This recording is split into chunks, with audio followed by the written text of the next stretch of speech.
오늘 과장창 우리 인생에서 이젠 빼놓을 수 없게 되어버린 반려동물의 과학 준비해 보겠습니다. 반려인들 여기 모여라. 이독실 강아랑의 과장창. 네, 안녕하세요. 과학으로 장난치게 창피의 이독실입니다. 안녕하세요, 강아랑입니다. 그럼 본격적으로 반려동물의 과학 이야기 나눠보러 가볼까요? 멍멍! 인간들은 날 먹이고 재우고 사랑해줘. 그들은 아마 신일 거야. 냐옹. 인간들은 날 먹이고 재우고 사랑해준다냥. 나는 아마 신인 것 같다. 냐옹. 네, 강아지와 고양이의 차이라면서 한때 온라인에서 화제가 됐던 글귀인데요.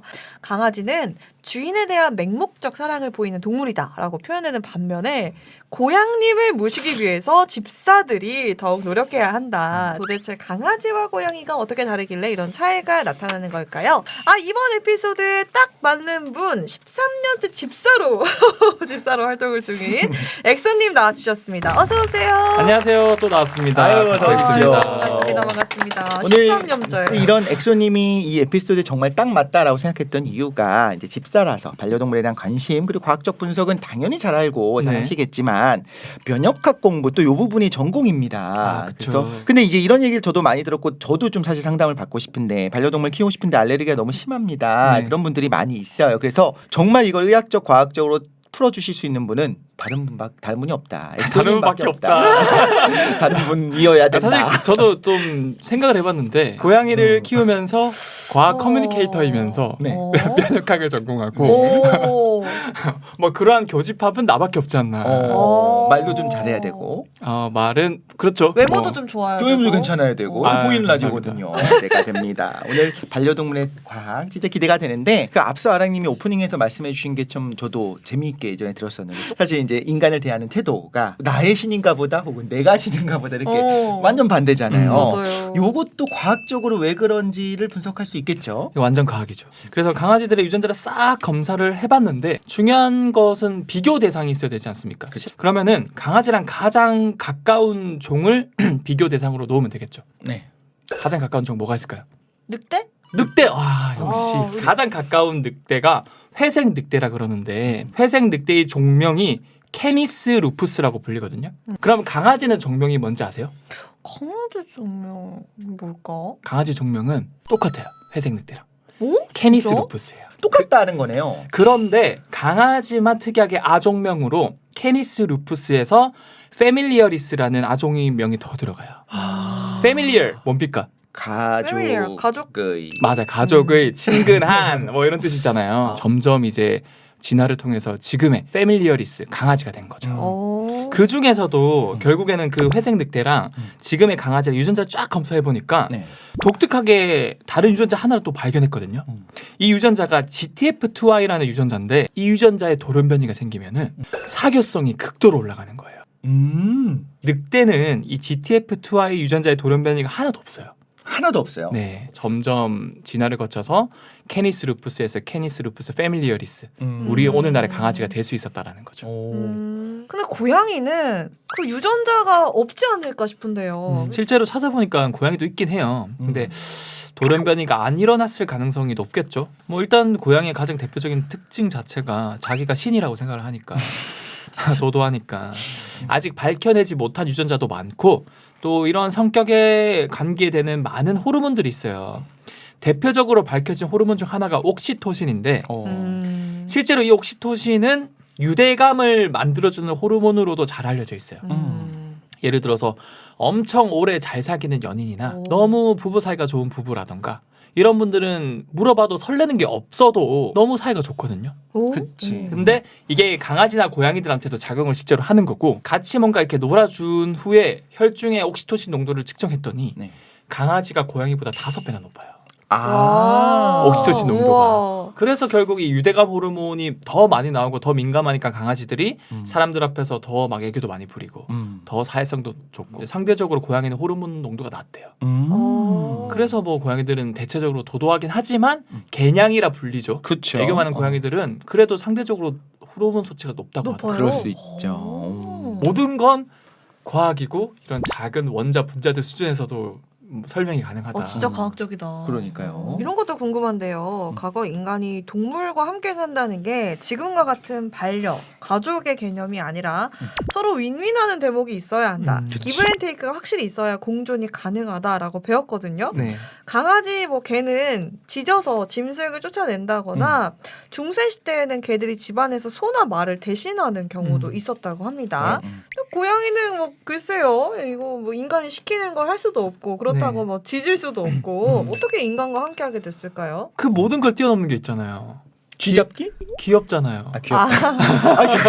쥐는 좀 넘을 수 있겠다. 제가 말씀드린 옥시토신이 결국에는 유대감을 형성하고 모성애, 부성애를 자극하기도 해요. 그래서 이런 걸 많이 분비하게끔 해주는 외모가 있대요.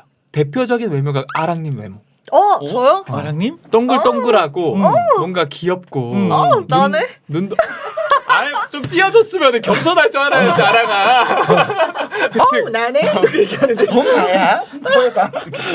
그래서 이 아기 해발린이라는 그 공통적인 특징이 뭐냐면 동그란 얼굴, 통통한 볼, 그다음에 큰 눈, 그다음 작은 콧등. 뭐야, 난데? 그러네. 아 근데 진짜 나네? 맞아요. 유튜브로 올라갈 겁니다. 확대해서 아랑님 얼굴만 확대해서 1080p, 2040p로 올려주세요. 진짜. 네, 인정합니다. 그래서 고양이가 또 이런 대표적인 이런 외모를 가지고 있거든요. 맞아. 사실 오늘의 주제 가장 많은 분들이 어떤 학술적인 걸 넘어서 네. 실존적으로 관심을 가질 만한 부분이 이제 시작돼야 됩니다. 네. 이제 알레르기에 대한 이야기를 해야 되는데 맞아요. 이제 고양이와 강아지 너무 좋아하는데 도저히 키울 여건이 안 돼서 이제 랜선 집사다 하는 분들의 대다수가 어떤 상황이냐? 고양이 알레르기가 심한 거예요. 털 맞아요. 알러지로. 근데 이게 도대체 왜 생기느냐? 이거부터 시작해서 이 모든 해법을 분명히 알려주신다고 오늘 약속을 하셨단 말이에요. 준비됐죠. 네. 네. 근데 사실은 털 알러지가 아니라 네. 강아지, 고양이 침 속에 있는 면역 세포를 막 이렇게 간질간질해주는 자극시켜주는 당 단백질이 있거든요. 네. 그게 원인이에요. 털 자체가 문제가 털이 아니구나. 문제가 털은 아니라. 전혀 문제가 없어요. 그럼 모든 것이 해결됐네요. 됐나요? 키우면 되나요 이제? 아니 근데 고양이나 강아지들이 사실은 뭐 털을 계속 핥으니까 그 털에 닿는 순간 침 속에 있는 단백질이 털에 묻어서 피부가 간지럽거나 기침을 하거나 그런 거거든요. 그러니까요. 그러면 이거 알레르기 예방할 수 있는 방법이 있습니까? 결국에는 그 침에서 나오는 그 당 단백질이라 그랬잖아요. 네. 그래서 주기적으로 좀 씻겨주면은 털에 있는 그 침들이 다 없어지잖아요. 그래서 훨씬 덜하다 그러고 그다음에 침구류나 이런 것들을 좀 자주 세탁하고 네. 그다음에 뽀뽀하는 행동 아. 그런 것들은 가급적이면 좀 멀리하는 게 좋겠죠. 가장 그 침에서 나오는 거죠. 바로 이제 묻어버리니까 내가 너무 이미 핥음을 너무 많이 당했어. 네. 그래서 증상이 심해졌다.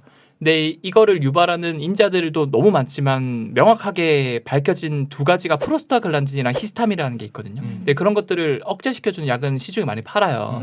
항히스타민제라 그래서 그래서 그런 것들은 부작용도 크게 많지도 않고 그러니까 뭐 너무 심해졌다 이러면 가까운 약국에서 항히스타민제를 먹으면 많이 좀 가라앉을 거예요. 근데 말씀하신 항히스타민제 이거 부작용이 별로 없다고 하셨는데 1년 내내 내가 알레르기 반응이 있어. 그럼 계속 먹어도 됩니까? 그쵸. 이게 사실은 웬만하면 그 정도면은 다른 곳으로 입양을 보내는 걸 추천드려요. 사람이 먼저 어쩔 수 없죠. 그리고 고양이 입장에서도 스트레스를 받을 거예요. 그렇게 주인이 너무 심해지면.